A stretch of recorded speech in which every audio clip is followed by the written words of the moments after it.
would you, or would you hold me in your arms, show me all your charm, or make me sad like I love you, like I love you.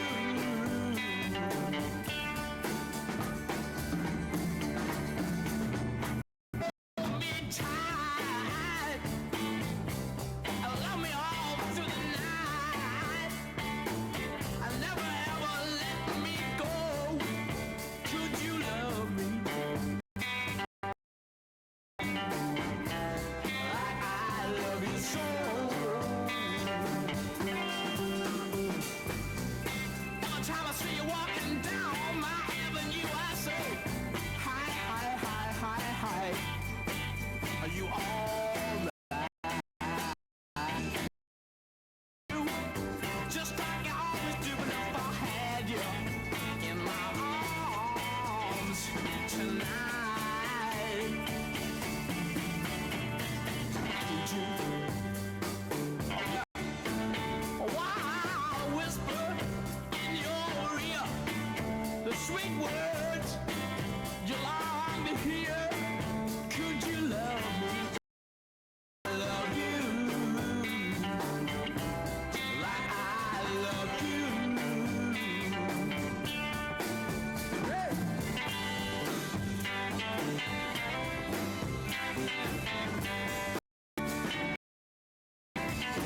Would you? Or would you? Hold me oh so near while I whisper in your ear the sweet you love you like I love you. Just like I love you.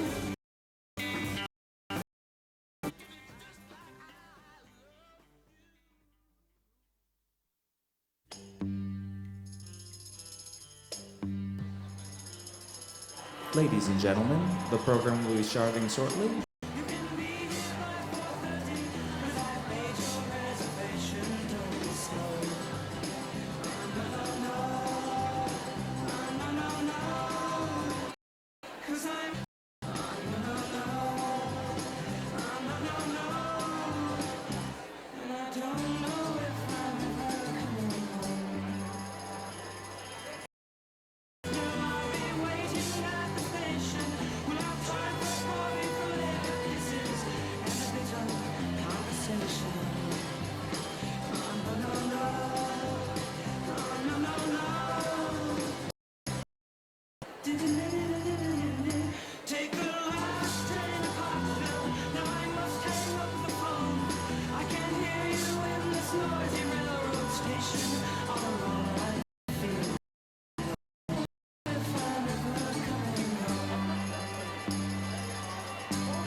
Ladies and gentlemen, welcome to the second day of the 2017 Americans for the Arts Annual Convention. We're about to start, so please take this moment to silence, but don't turn off your cell phone.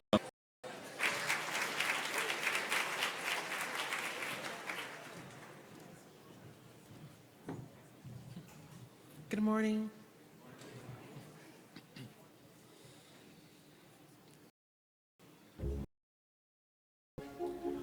Mon cœur s'ouvre ta voix comme s'ouvre les fleurs au baiser. Mais oh mon bien-aimé, pour me sécher mes plaies, que la flèche ton amante a volé dans tes bras.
Thank you. Thank you. So,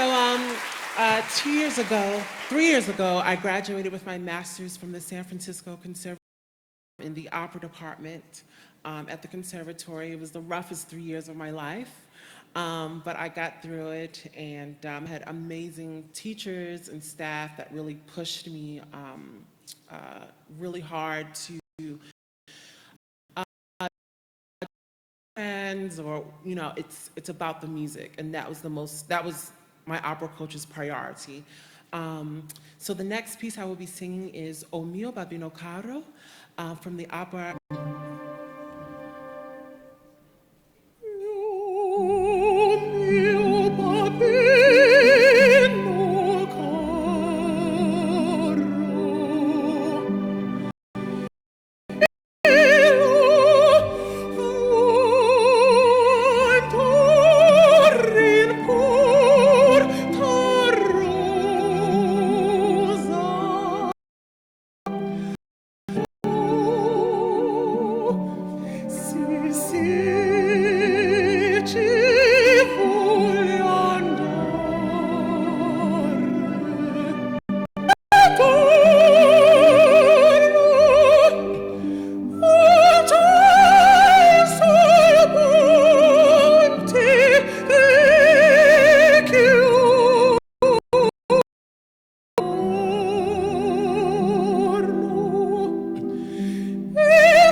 Thank you. Thank you so much.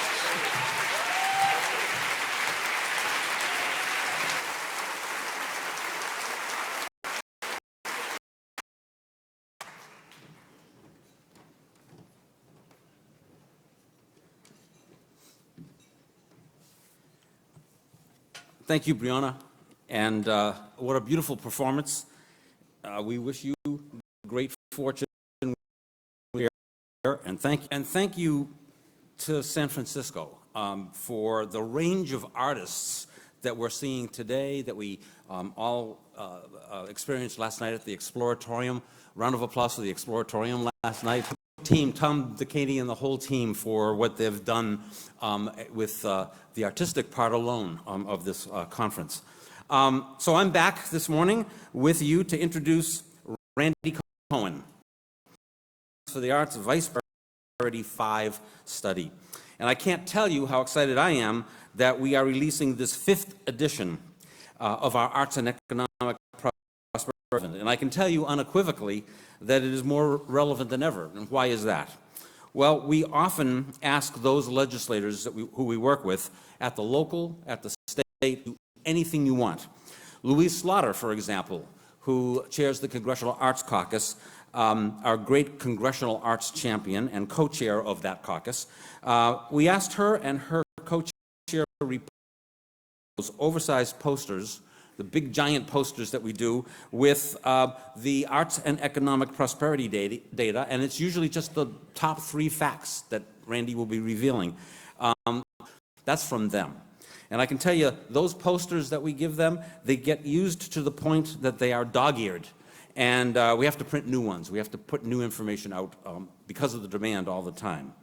This past March, a great state arts advocacy network, the leaders who are running the state arts advocacy organizations, we asked United States Senator Tom Udall of New Mexico, co-chair of the Senate Cultural Caucus and Chief Environment. He didn't hesitate. There's a lot of things that he could have asked for, but he said, start by telling every one of your senators, my colleagues, about the economic benefits of the arts. We go to the It's just one of the partners that we work with, just came out with their top 10 issues that local elected leaders care about, and at the top of the list, by a big margin, was jobs and economic impact. So we also in advancing the arts in America. I won't steal Randy's thunder on some of the amazing stories out there about how you have used these findings to successfully advocate for the arts in your communities, but across the country, in the last 5 years, and unlock millions of dollars in funding for the arts. So 5 years ago in San Antonio, we presented the findings from Arts and Economic Prosperity 4, which had the unthinkably large number, the amount of detail that goes into each of those collections. Today, we are excited to share Arts and Economic Prosperity 5, which has 341 study regions. Fabulous. That has participated in Arts and Economic Prosperity 5. Thank you for the hard work. And if you are here from one of those 341 study regions, would you please stand? That's fabulous. Thank you so much. In the economic impact case, arguments and powerful stories that you are so good at sharing. Congress has a whole range of things that they care about, one congressperson at a time, one state legislator at a time, one local leader at the time. And so it's economic impact and a lot of other things. The decision makers who fund and demand this data now, this economic and jobs data, and you who lead the advocacy charge in your communities and your states use it.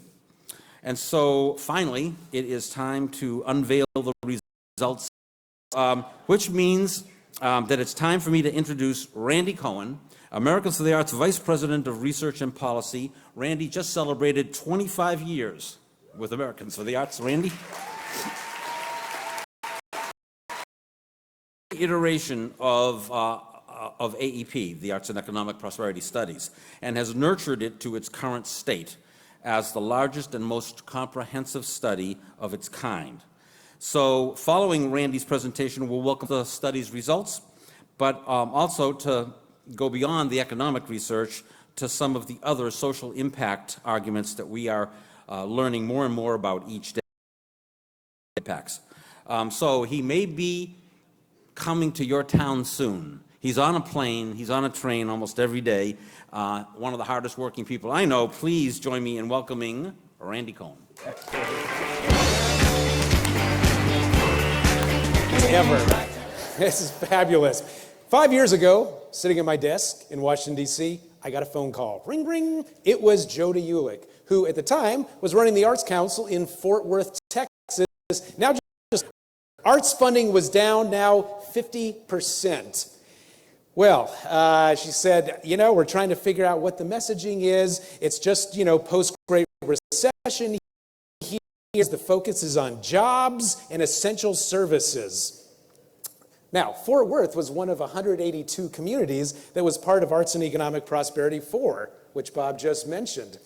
And the thousands of jobs in Fort Worth that are a result of the nonprofit arts industry, the millions of dollars in government revenue that are a result of the spending of the nonprofit arts industry in Fort Worth. And then along the way, and their resolution which touts the importance of the arts in driving the economy and encourages every mayor across the country to invest in the arts. We sent her the report Chamber of Commerce, and so share that with your business community. And then we sent her an issue from Public Management, which is the magazine that city and county managers read every month, where there was a 6-page research, all that economic impact data, and all that lifting from their peers, and empowered the arts community and the advocates and the and change the conversation. The arts aren't just a charity, they are an industry that provides cultural and economic benefits. Well, the mayor said, wow, I got elected because I was here to support and create jobs. Arts are also doubled the arts budget the next year. And, woohoo, and created a blue ribbon committee to make sure those arts investments stick. So it completely changed. That's what we do with Arts and Economic Prosperity. Great job, Jody, wherever you are, and in the audience here. We must always remember the fundamental benefits of the arts. They inspire us, they delight us, they make us feel creative, they bring us that we want to work in.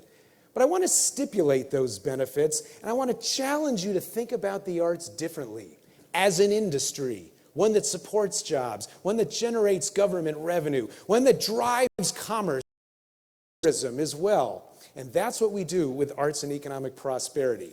So, Randy, how can a bunch of arts organizations and their audiences stimulate an economy? Good question, other Randy. So let me tell you, last month, I actually got to a dance event that we had been told about. I am now a ballroom dancer, so I'm all about the dance. Thank you very much. Maybe not be impressed, but proud. So that's the distinction. And so what did? We went online. Night came. I was informed we'd be dressing up. There was a new necktie waiting for me, and so on it went and out. And on the way to the dance event, we stopped and had to a nice restaurant nearby. We spent about $75 and had a lovely meal. Then was back in the car and over to the theater and paid $10 for the parking garage. It was a municipally owned garage. And then into the theater, sat down in the audience in the seating and read about the dance company and the dancers and the beautiful theater and the chandeliers and everything. And now, it's only 5 minutes to 8. The performance hasn't even begun yet. It's one date night to a dance event. Well, it started 2 weeks before when we went online and purchased our tickets. Arts organizations employ web designers, computer programmers. There's the e-commerce people that are selling that necktie. And then we went to the restaurant. It's one of those farm to fork places, everything grown within 50 miles. And so some of those $75 off to the theater itself. You notice whenever you go to an arts event, we're always shoving paper into people's hands, right? Someone's got to write that. Someone's got to design reading. And I used to run a theater. You know what? I can tell you those beautiful chandeliers, those are not interns changing those light bulbs. It takes electricians to get up there. And so the trade bill that the theater pays, even the sets, someone's got to buy the paint. And all of that economic activity is what we're trying to capture with this arts and economic prosperity. It's our 5th national study. Let's see. Let me go back one. Okay. National study. We studied 341 communities, plus the District of Columbia. We studied communities as small as 1,500 people. Let me hear something from Crested Butte, Colorado. There we are. Excellent. Actually, you know what? They were 1,526 people when we started the study, so something's happening in million people, in communities as large as 4 million people. We focus only on nonprofit arts and culture organizations. So we don't include the for-profit industry, entertainment, it's not motion pictures, performing arts center, that type of thing. Why only nonprofits? Well, because government investment is typically going to those nonprofit arts organizations, and it's an appropriate question to ask, what's the ROI for that community investment? And that's what we're showing with the economic impact study. One last piece, we take a very rigorous, conservative approach to this. When we work in a community, we only use the organizational data that we collect. We don't make estimates for non-respondents. So if we get 54% of the respondents, that's what we go with. You can point to every single dollar and every single reliable data about how audiences and their spending are impacting the economy. And then once we get all those data, we have a team of economists at Georgia Tech School of Economics who customizes. Imagine your worst calculus nightmare. That's what these models begin to look like. It looks at how a dollar rotates and is recycled throughout a community and the economic impact of each of those re-expenditures. So the hardware store paid the clerk that sold the gallon of paint. The clerk went to the grocery store and brought some groceries. So that dollar ripples through the community. And so we're looking at the impact community-wide. These numbers aren't just limited to. It takes 1 million calculations for every single community to come up with their economic impact data. All right, so what did we find out? Well, because of the number of communities in the nonprofit arts and culture industry, here's the big reveal, $166.3 billion. That's billion with a B, folks. Yeah, that's appropriate. This is what we do. Just so you know, 5 years before that, 2010, billion. So you know what? The arts have recovered. They have responded to the recession, and they have moved past it. We saw modest growth with the arts organizations and significant growth with the arts audiences. So a good news story here. First one is spending by the organizations themselves. And you can see there, $63.8 billion. That alone is a myth buster for folks. Your organizations, members of the Chamber of Commerce, arts organizations are involved in the marketing and the promotion of the regions. Arts organizations are good business citizens. Remember to tell that story because it's not one that comes to people intuitive. $1 billion in event-related spending by their audiences. All right, so what's the economic impact of that? Well, ask any legislators what their top 3 priorities, and you're going to hear jobs and jobs support. And so that's why we talk about jobs. 4.6 million jobs supported in the United States as a result of spending by nonprofit arts and culture organizations.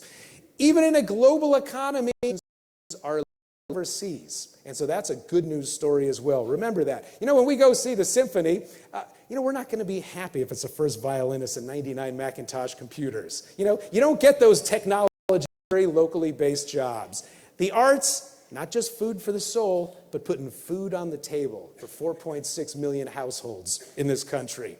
What else do we learn about? Well, government revenue. Federal, state, local government revenue, $27.5 billion. Now put that against a collective $5 billion outlay. That is a pretty good yield, folks. Government's getting a great return on that investment. Small investment, big returns. Now, interesting policy, the charitable deduction, or removing or capping the charitable deduction, because there's this perception out there, there's this myth that support for the arts and for nonprofits, it's a one-way street. And it's improving quality of life, it's improving culture, and it's getting an economic return as well. So when you start to hear people say, well, you know, the arts are a black hole, we've put money in, it's great, it provides culture, but that's all we get. Knock this down a little bit to the individual arts attendee.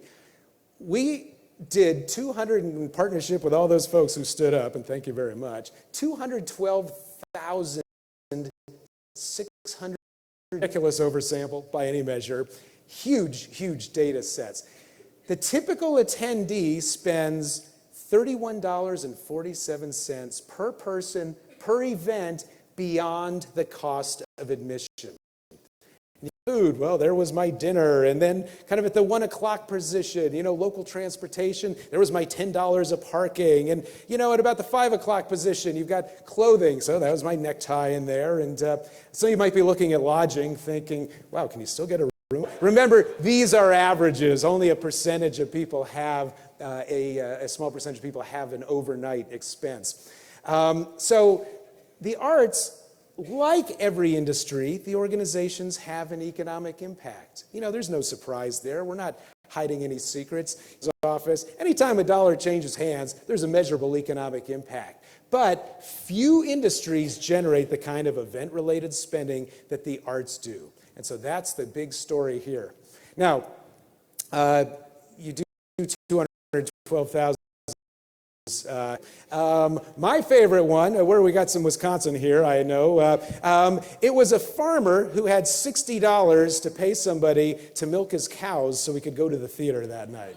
Isn't that great? Love that story. So, and how much we spent at this arts event, we asked people another question, which was, what's your zip code? We wanted to get at cultural tourism. How are the arts driving tourism in communities? And we used a count. Well, 1 in 3 attendees come from outside the county in which the arts event took place, 34%. So you can start to see, wow, the arts local attendee, $47.57 per person per event beyond the cost of admission. And by the way, that $31.47 also does not include the cost of admission. So wow, the pulling effect that the arts have, bringing people into the community, and those people spend money. But we didn't stop there, because we asked those non-local attendees another question, which was, why are you here? You're here on business specifically for this arts event. Isn't that interesting? And then we asked their local counterparts a question, which was, well, let's say this arts event wasn't taking place. What would you have done? Would you have stayed home to attend a similar kind of arts event? Now, the arts are a discretionary expenditure. We could spend them here, we could spend them there, we could spend them not at all, you know, those dollars.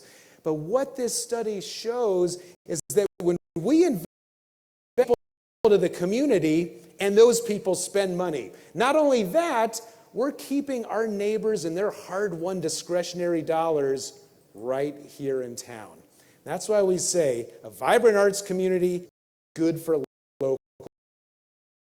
Back to the lodging piece, 14% had an overnight lodging expense. You know what their average spending was? $169 per person per event. So when you get that head in a bed, well, that's when the cash rate about how the arts draw people to the community and their wallets.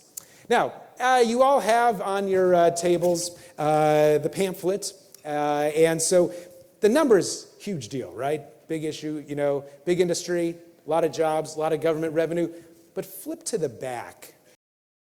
This is also one of the most important aspects to this study. And we've got a number of national partners. So Washington, D.C., it's the land of national organizations, right? There's so many national organizations in D.C. Make that work for you, because the U.S. Conference of Mayors in the upper left, that's the national organization for mayors. And you'll see the International City County Managers Association.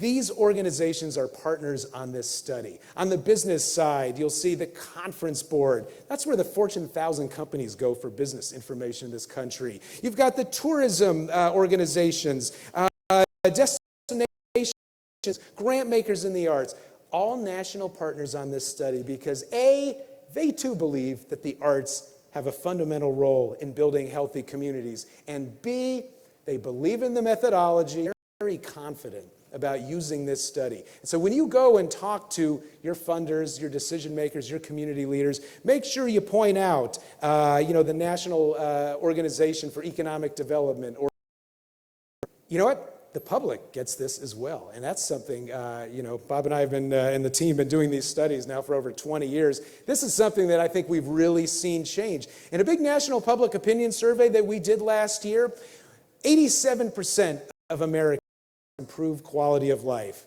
believe the arts improve the local economy and are good for local businesses. That one actually caught us a little bit by surprise too. So you know what? Not only do your community leaders get... There's another research study about the economy that you've heard a lot about. We've touted it quite a bit. It's the Arts and Cultural Productions Satellite Account. And it's done by the U.S. Bureau of Economic and... Boy, talking about Bob's point earlier, the U.S. government, the Department of Commerce, and the top economics shop on the planet is also doing research now on the economic benefits. And most of you have probably seen these numbers, but I just want to mention that in distinguished nonprofit, but also for-profit businesses and the entertainment industry and architects and the university drama department, individual artists and import-export. They look at all the economic activities surrounding the arts. And what they found is that is 4.2% of the nation's GDP. That's a larger share of the economy than tourism, than transportation, than agriculture. Boy, let me tell you, how big are those federal agencies, and the investment there? Arts, 4.2% of the economy. That's what they include in theirs. Research, but it's all the arts, it's nonprofit, it's for-profit, it's individual artists, it's education. Arts and economic prosperity focuses just on nonprofit and municipal organizations. So remember, economic prosperity includes audience spending, that $31.47 per person, right? BEA does not include that. So you've got two fabulous studies there, both highly credible, but just realize they're different. They're two sets of numbers, and they're both fantastic. As part of AEP5, 20 states, cities, towns, counties, but there's 19,000 cities in the United States. There's 3,123 counties in the United States. So there's a chance some of you may not be part of AEP. You know what? And what you do is you pick a population category, and then you enter an expenditure figure. It could be for your organization. Hit calculate, and those boxes at the bottom will populate with economic data, economic activity, jobs, government revenue, household income data. It will give you an estimate of economic impact. That's on our website, org/economic impact. And there's also a little button to click for the fine print, read it and know what you're talking about and everything. But you can come up with economic impact data. And lastly, once you get, whether it's your organization, whether it's using the calculator, and remember our golden rule in Americans for the Arts. No data without a story, no story without some data. You got to use both. So remember that. But not only that, we've got toolkits online as well. So whenever somebody does something ultra cool with the data, we just put it right up there on the toolkit. So you can see how your peers are using the data and steal the great ideas and how to write an op-ed, or it's all the Arts Action Fund. talk about can't beat the price. It's free, people. So I hope everyone is a member of the Arts Action Fund. And then use those data, use the Arts Action Fund that'll connect you to your members of Congress and your state legislators. If you care about community, if you care about culture, and you care about economic development, you can feel good about investing in the arts. And you can feel good about encouraging others in your community to invest.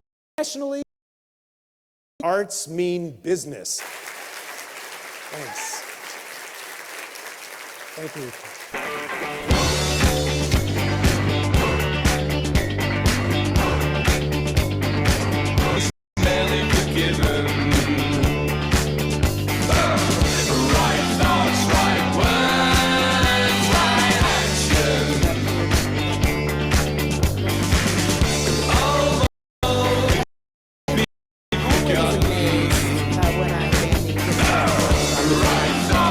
I just feel like he has a chip in his head and the numbers just keep spouting out. But he's also such a great, he makes such great annotations about this. And one of the things we also is balanced by the story. Use the data to tell the story and tell the story by using the data. Here are a couple of things I noted. He shared with us that 82% of Americans believe arts and culture are important to local businesses and to the economy. Duh. We're impressed by it. Delighted that 9 in 10 Americans believe the arts and culture are important to quality of life. And 9 out of those 10 Americans are part of the storytelling that we want to talk a little bit more about this morning. Survey. So they're not just made up, and it's about work that we do in communities that lead us to our next panel. I want to introduce the panelists that we're going to ask to talk about the story that we want to tell. I'll introduce them all, and then I'll ask them to join me here on the podium. Jeff Chang is many things. He's a writer, a scholar, those West Coast advocate, and an artist. He's written extensively on culture, politics, the arts, and music. And I'm happy to say that his publications in the bookstore here, and you can see. Jeff was a USA Ford Fellow in Literature and a winner of the North Star News Prize, and was named by the Yerba Buena Center for the Arts as one of its 2016 BCA 100 list of those shaping the future of America. Hawaii, and currently serves, this is important, as Executive Director of the Institute for Diversity in the Arts at Stanford University. So let's crowd Jeff and talk to him when this is over. Our second panelist is outside of her jurisdiction, very jealous. Her work as director of the Boston-based Barr Foundation works in the area of arts and creativity as her major portfolio, than 5 cultural events a week. Vinitha Watson straddles the line between arts and business, this conversation.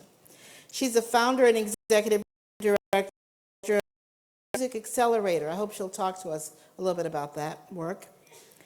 She opened Google's first office in India, and she was a fellow at the Institute of the Future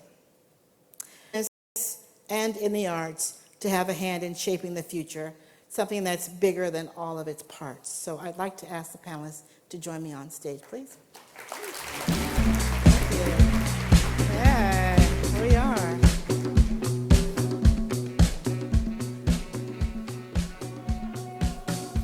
Hey, you guys.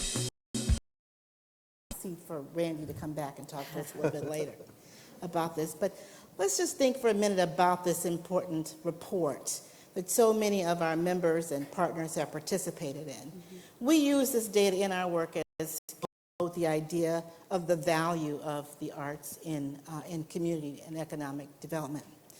But I want to take a little bit of a turn on this idea about prosperity talked about. So I want to ask you, San San, first, as a funder, when you think about the numbers and how you guys collect data to help make decisions about how to share your resources with the community, how do we balance this idea of how many are participating and the depth of participation in our communities. Thank you. So we're funding, we're completely excited and behind this data. We also are supporting the New England Foundation for the Arts, jobs in the creative economy. So part of what Randy was talking about in terms of this data, to do is recognize the whole of our communities, right? And that it's not just the story of our nonprofit sector, but it's also the story of individual entrepreneurs, individual artists, of everybody, as we're thinking about it, is that not all narratives are being represented, you know, going back to what Brian Stevenson was talking about yesterday. And I think what we want to look at is that there's disinvestment that is historic, that we need to recognize, and we need to identify the other kinds of criteria and community experiences that we value, and that is that other set of criteria around community cultural narratives. Yeah. Vinitha, you work with the individual artists, sometimes that get missed in this conversation. So, I mean, I think the biggest thing for us is that we look at artists as businesses. They're focused on their craft, but they are having this rippling effect in the economy. But when they walk away, culture. So the thing that we're doing at Zoo Labs is really educating them on acting more entrepreneurial. And that is one of the biggest challenges, is that these cultures work into their art form, but the economic systems, you know, the venues are getting paid, the Lyft drivers are taking drunk people home, you know, the baby. So what our job is, especially at Zoo Labs, is really to figure out how do we create sustainable business models so that our artists do not have to leave our counties, our cities that are getting more and more active. The Bay Area, for some of our local artists, we work nationally, is often $40,000 to $50,000. On the lower range, it could be $11,000. On the high range, in some of these major cities. So we're kind of pushing the envelope on, yes, they are creating an opportunity for other industries. So we're looking at how can they create. to do a follow-up on that in your work, Jeff, and as a researcher too. How do we balance this story? Do you think that there's an opportunity for us to talk about the artist, the creative mind, and prosperity? University. We have experienced a huge amount of growth in Stanford has kind of created an arts district over the last 3 years, 4 years, and we have these beautiful center, and so the economic multiplier effect is in effect, right? I have all of these new colleagues, all these great people interested in sort of the larger ecosystem of the arts. And so we've been looking a lot at East Palo Alto and working very closely with young people, with arts educators. It is a town that has a poverty rate that's double the surrounding Silicon Valley area. The median income is a fraction of what it is in the surrounding Silicon Valley area. It's like a third is what we might call maybe the equity multiplier effect. What happens when you look at students, and over half of these students and youths are in very precarious housing situations. What happens when they are able to participate in an arts program with working artists? What does that do for them? And this halo effect, and that has this amazing ripple effect that you can measure through increased participation in the classroom, but also in the community. There's increased civic engagement. And then there's sort of a for us to think about is not only like, how do we make the argument for the economic multiplier effect, but in times that are as volatile as right now, how the arts actually preserve equity communities of economic, sort of volatility. Yeah, because we're asked as a sector to respond to so many social and public organizations. That is our work. right, to do that responding. And so, I don't know, maybe as a foundation too, when you're looking across your community and you see the work that small organizations as a part of this larger conversation. But I guess I just want to push the envelope a little bit and say that, you know, as we keep responding the arts and in this country, how do we get that data? This is for any of you in addressing these larger social issues, because that's part of the data we need to collect as well, to say to our legislators, yes, jobs, and yes, stable communities are part of the result of our work. The project that we've been doing in East Palo Alto, we've been looking at an organization called the Mural Music and Arts Project, which is a nonprofit that employs visiting or working artists, right, teaching artists, to train kids in do dance types of routines and those kinds of things. And what we've seen is that over this 15-year period that they've been in existence as well at a charter school called East Palo Alto Academy. These are programs that you know, stabilize the students. We have 1 million stories. One of them is that East Palo Alto used to be one of the places of the Bay to East Palo Alto to sell their drugs in the park. Well, the students, the youths, and the artists went into the parks and said, you guys have to clear out of here. We want to paint some murals here. Up, we're gone, you know. And there's 1 million stories like that over these last 15 years. And again, it's possible for us to develop. We've got all kinds of measures for arts participation. We've got all kinds of measures, I think, too, to look at what it means and all these kinds of things because they've been able to come through these programs. So we've got those kinds of measures that we can look at. And then I think we can ask a set of questions about, like, what does well-being mean to you? Do you feel more before and the after the participation in these arts programs? Because that is meaningful data. You had a thought, Vinitha? I think from our point of view, I think there is a lot of a space where people can come to, where they can interact, where they can actually exchange ideas around what they're trying in their businesses or how they're trying to get their art out there.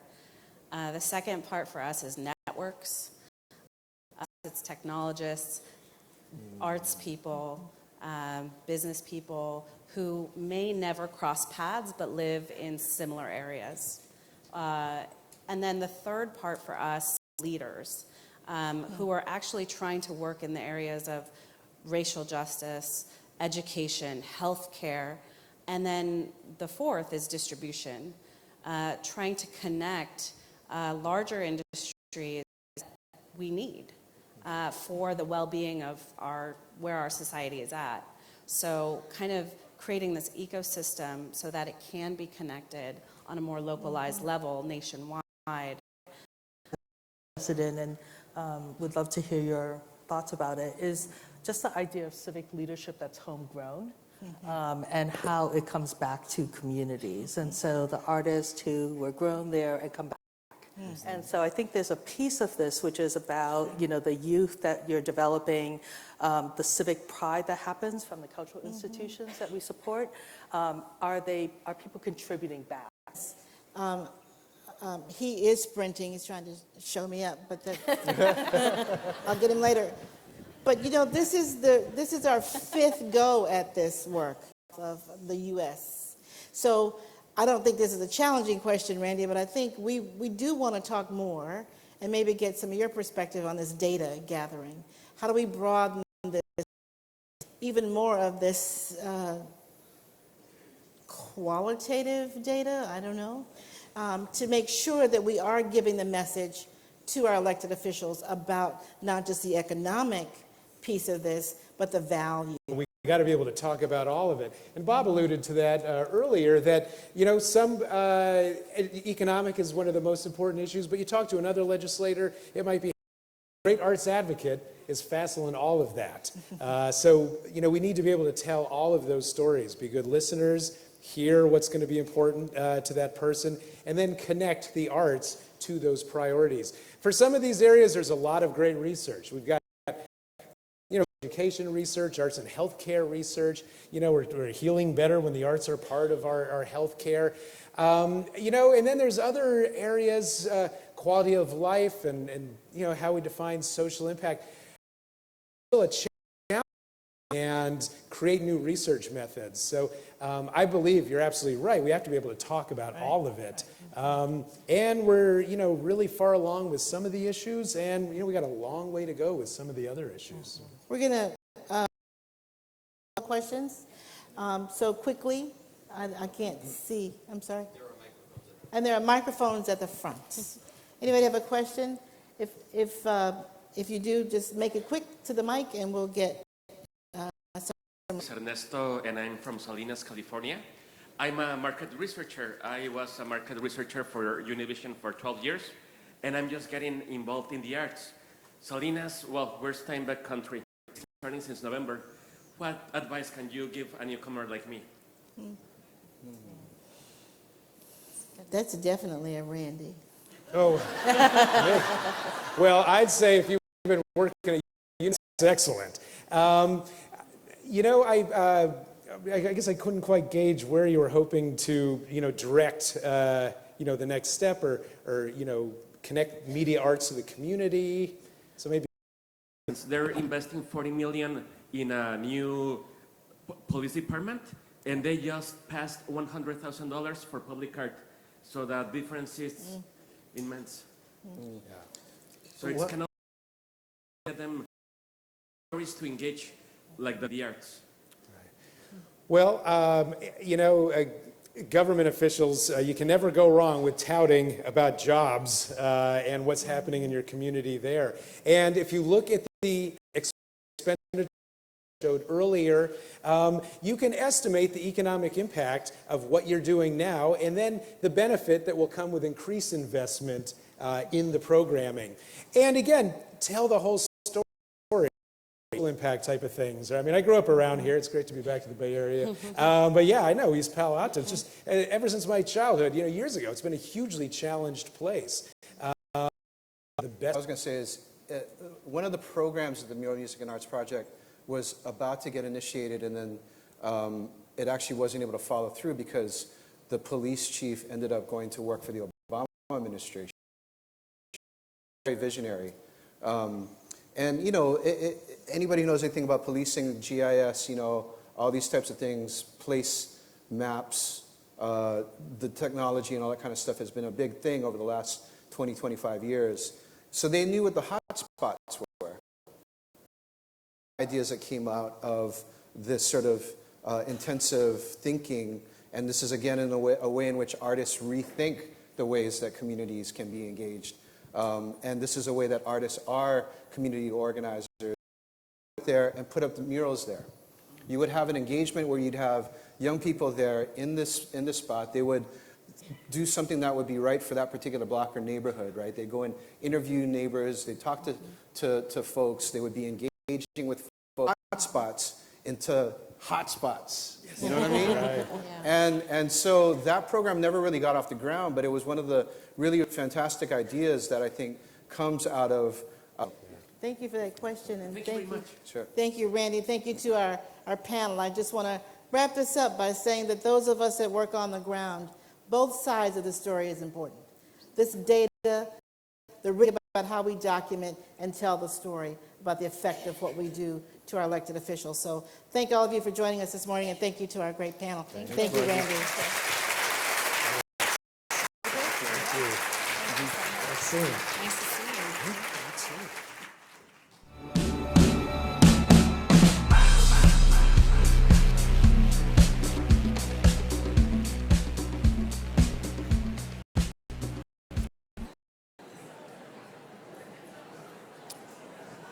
All right, thank you very much, Margie, Randy, Vinitha, San San, and Jeff for kicking us off this morning.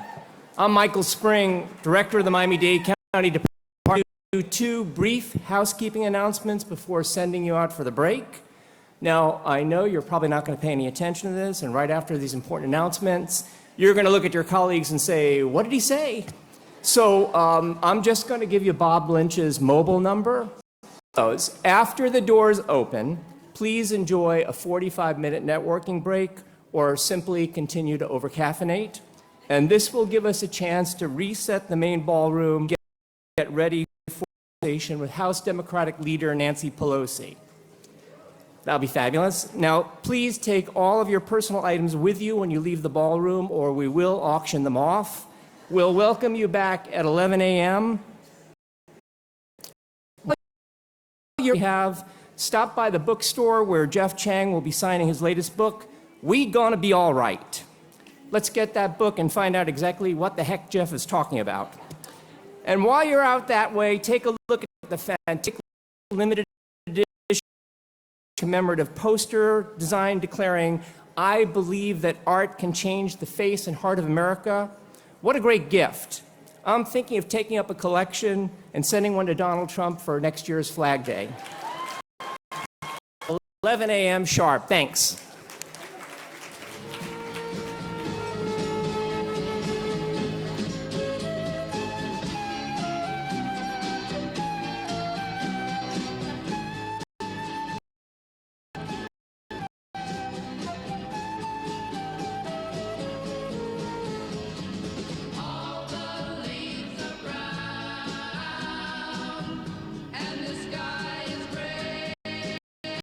Ladies and gentlemen, thank you. As Michael had just mentioned, please make your way out of ballroom so we can prep for